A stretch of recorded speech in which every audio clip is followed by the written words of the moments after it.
Sir दुसरा जो त्यांच्या मनातली भीती असते ती म्हणजे वेदना, की मला सर्जरी करताना खूप जास्त वेदना होतील का, किंवा सर्जरीनंतर माझं दुखणं अजून वाढेल का. तर ह्याच्याबद्दल तुम्ही काय सांगाल? करेक्ट. जसं मी म्हटलं की वेदना किंवा गुडघ्यानंतर गुडघ्याची दुखापत किंवा दुखणं वाढणं ही एक मोठी भीती रुग्णांमध्ये असते.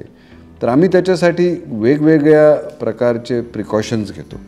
एक म्हणजे ऑपरेशनच्या वेळेस आम्ही त्यांना एक जो प्रकारचा ॲनेस्थेशिया देतो त्याला एपिड्युरल ॲनेस्थेशिया पण देऊ शकतो आणि त्याच्यामुळे एपिड्युरल कॅथेटर ऑपरेशननंतर ठेवून 3 ते 4 दिवस 5 दिवस त्याचं दुखणं एकदम कमी ठेवू शकतो आम्ही.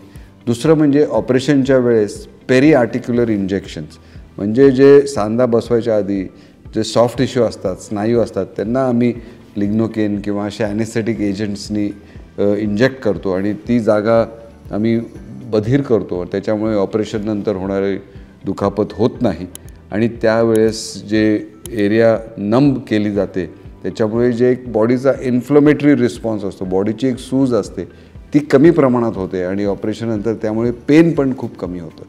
ऑपरेशननंतर आमचे ॲनेस्थेटिस्ट वेगवेगळ्या प्रकारचे पेन ब्लॉक्स देतात. ही एक नवीन आता कल्पना आहे. पेन ब्लॉक्स म्हणजे काय की एक इंजेक्शन्स गुडघ्याच्या भोवती देतात आणि त्या पेन ब्लॉकनी ते गुडघ्याचं दुखणं अगदी 24 तास काय 48 तास काय 72 तासांपर्यंत पण कमी राहू शकतं आणि that is the main period जेव्हा त्यांना वेदना एक्सपिरियन्स होतात. त्यामुळे आम्ही हे सगळे प्रिकॉशन्स घेतो आणि ऑफकोर्स पेन किलरच्या गोळ्या देणं किंवा इंजेक्शन देणं हे तर आम्ही देतोच, पण त्याचं प्रमाण पण आता खूप कमी झालं आहे.